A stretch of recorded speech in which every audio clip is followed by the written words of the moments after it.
In the vast expanse of the galaxy, among drifting planets and pulsating stars, the alien queens reign supreme. These powerful rulers, known not only for their intelligence and beauty, but also for their physical prowess, spent their free time in the renowned Galactic Fitness Center, a floating sports complex designed for elite beings across the cosmos.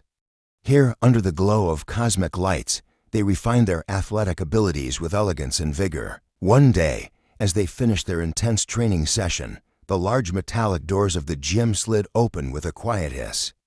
In walked Arf, an ambitious and sly human sports coach.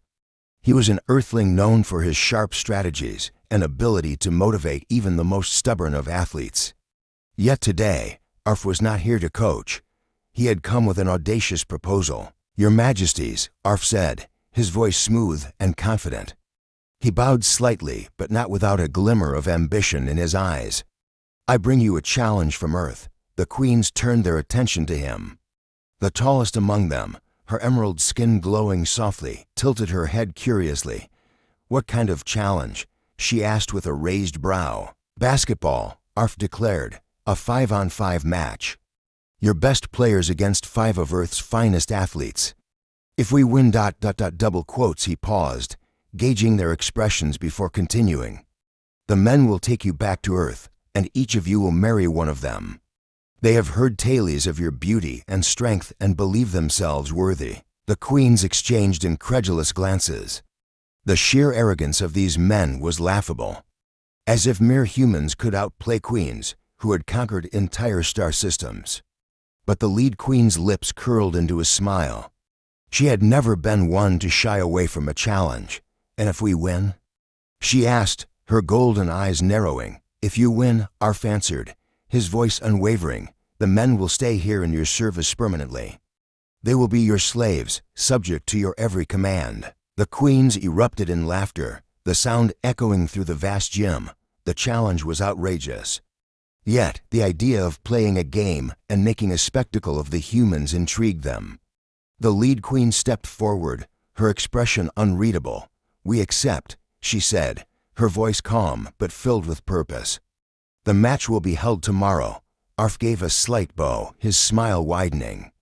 "Then I suggest you prepare. You'll need it." Though the queens were confident, they trained with renewed vigor that night.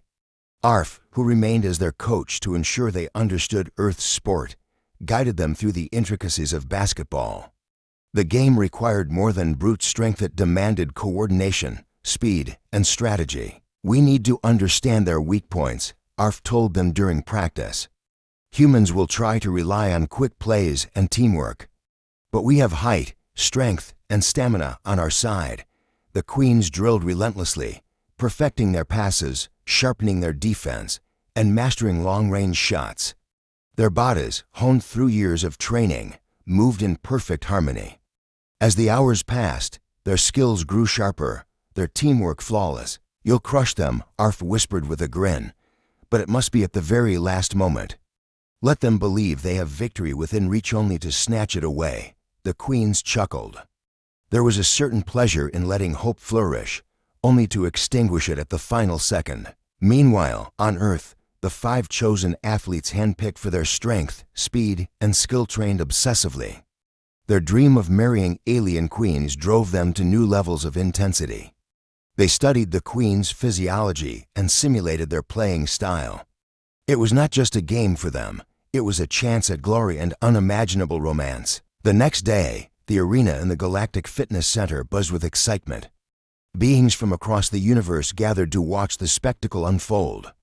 Colorful alien creatures filled the stands, eager to witness a game between gods and mortals. The energy in the air was electric. The alien queens took to the court first, their glowing uniforms shimmering like constellations. Their regal forms were both intimidating and mesmerizing. The humans followed, looking determined and slightly nervous, wearing simple jerseys that bore their planet's emblem. They knew they were outmatched physically, but they hoped their strategy and teamwork would carry them to victory. The whistle blew, and the game began. From the opening tip, the game was fierce. The humans surprised everyone with their speed and agility, darting around the towering queens like shooting stars.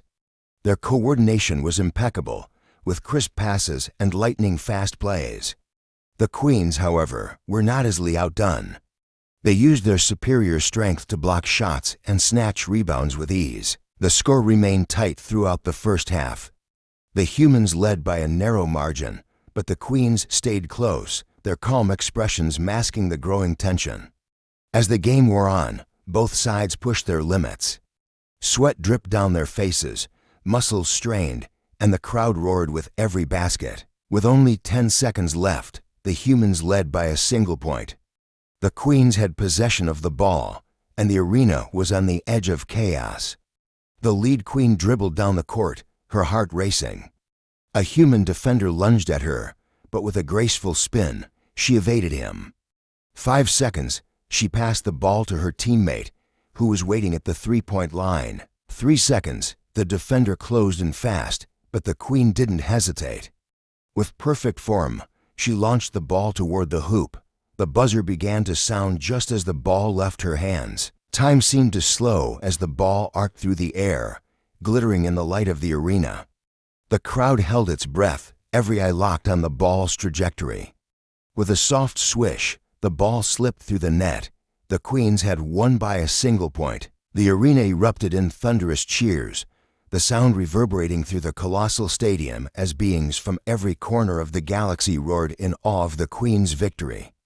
Nebulae-colored lights flashed in celebration, casting kaleidoscopic patterns across the court where the alien queens embraced, their bodies glowing with the soft sheen of stardust and sweat. They moved with effortless grace, exchanging high fives and sly grins, reveling not just in their triumph, but in the poetic justice of it winning by a razor-thin margin at the very last second.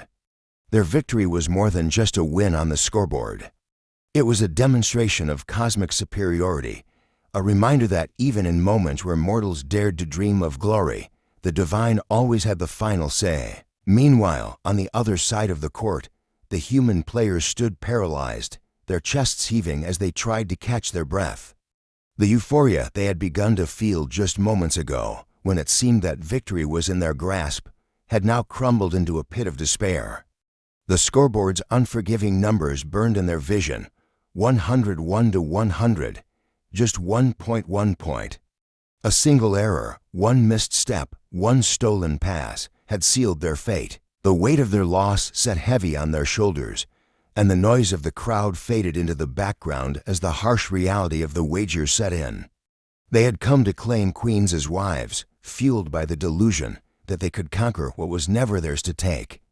Instead, they were now about to become slaves to the very beings they sought to possess. The lead queen, tall and elegant, her golden eyes shimmering like twin suns, strode toward the humans, her smile a mixture of amusement, pity, and triumph. The hem of her shimmering uniform trailed behind her like a comet's tail, her every movement radiating an unspoken dominance.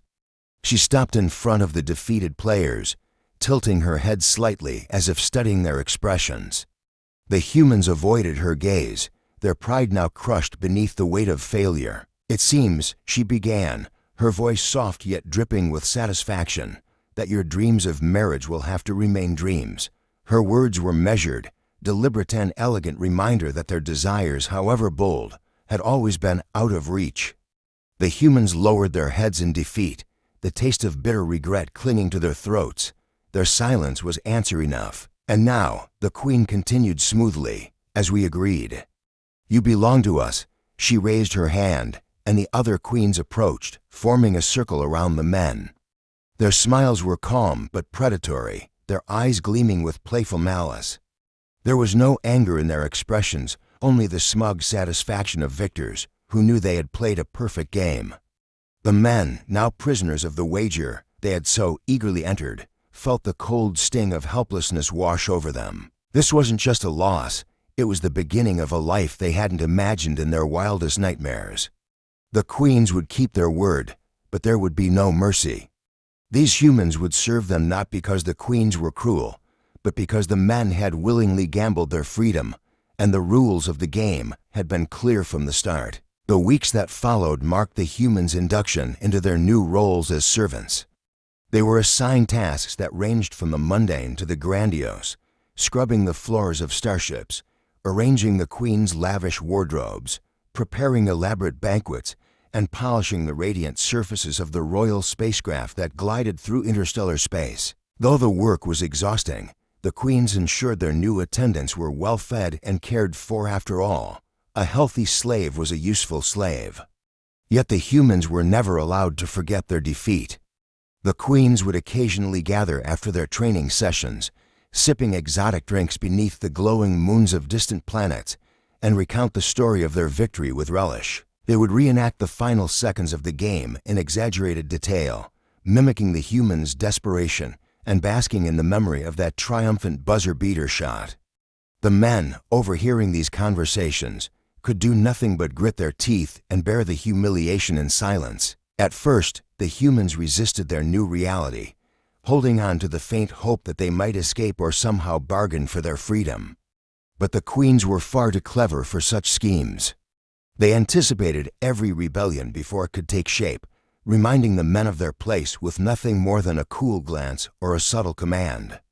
Gradually, the humans came to understand the full depth of their predicament. There would be no second chances, no opportunity for redemption.